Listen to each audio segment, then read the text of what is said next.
How do you navigate running a business with your partner, and how do you separate the two? Yeah.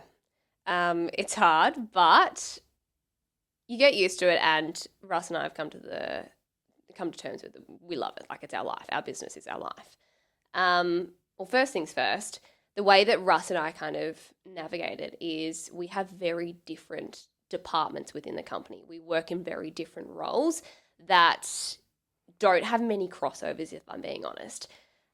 For example, myself, I work in marketing, sales, and kind of the culture of our team. So that's what I take care of, and that's what I excel in. It's what I love. Whereas Russ is in like numbers and tech and shit that I hate. All the stuff that absolutely scares the shit. Yeah, I hate numbers.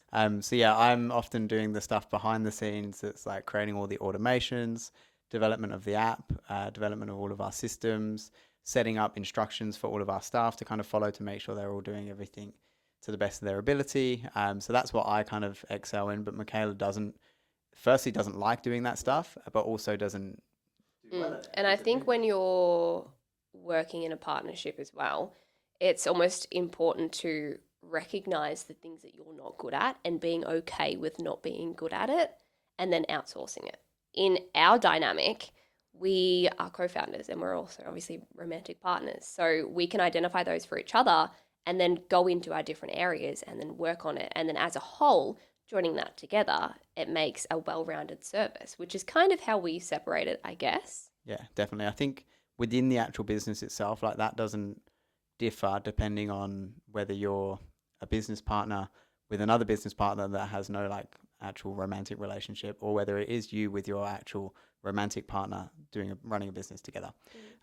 So that would work the same. But I think one thing that a lot of people try and do in business that I've seen, like a lot of other couples, is try and fully separate their business life and their personal life, and say like, oh, after 7 p.m. we can't talk about work, and after 6 p.m. we have to shut the laptop, and we can't talk about work when we're outside of the house, which I completely agree with if it is going to work for you. And if that works for you, fantastic. I definitely think everyone should try that. However, just to caveat that, Michaela and I, doesn't work for us. We tried it. We tried it. It did not work. Yeah, we tried it, and we said, like, let's, for example, we go for a walk with Haiti, our dog, every morning. And we decided, okay, that walk is going to be completely non-work related, no talking about work. Business is off limits. Yeah, if we talk about work, we're going to basically pull each other up on it. That walk in the morning is now our directors' meeting every morning to talk solely about pretty much work, so we can set ourselves up for the day. But it's because it works for us. Like, we love what we do. We love our business. We've devoted our entire life to it. And if it makes you happy to talk about your business, if it makes you happy to talk about the projections of the business or areas that you can improve on or things that you want to implement within your business, do it. Yeah. The most important thing here as a couple is just making sure that you're both on the same page. For example, if I was like, business, business, business, all I want to talk about is business, and Russ is like, give me a goddamn break, you crazy woman, then it would cause cracks within our relationship, and this dynamic wouldn't work for us. But we have practiced open communication for our entire relationship now, that we're both on the same page and we both love it and we want to talk about it. So it's working for us.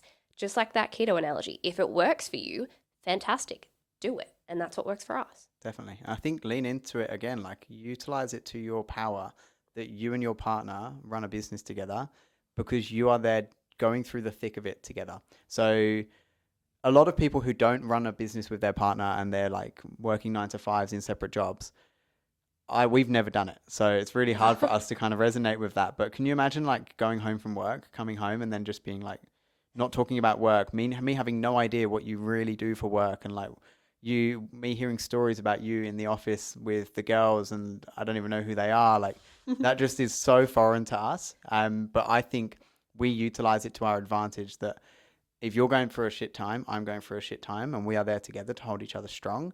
But then when we've got a really positive time and something really good is happening, we can fucking ride that wave together. It, yeah. Yeah. We love it. But as I said, it's not for everyone, but being okay with not being like, we're not allowed to talk about work after 6 p.m. it's okay. Like, Yeah. it's not going to kill you. And if it does start creating cracks within your relationship, identify it, have a really open and honest conversation about it, and come up with a strategy to overcome that obstacle. Yeah, definitely. And there's no one size fits all approach with running a business with your partner. No. And it's a interesting one as well, that it's not every day that it happens. Not everyone is running a business with their partner. So if you are, utilize it to your advantage. Yeah, definitely. for sure. Awesome.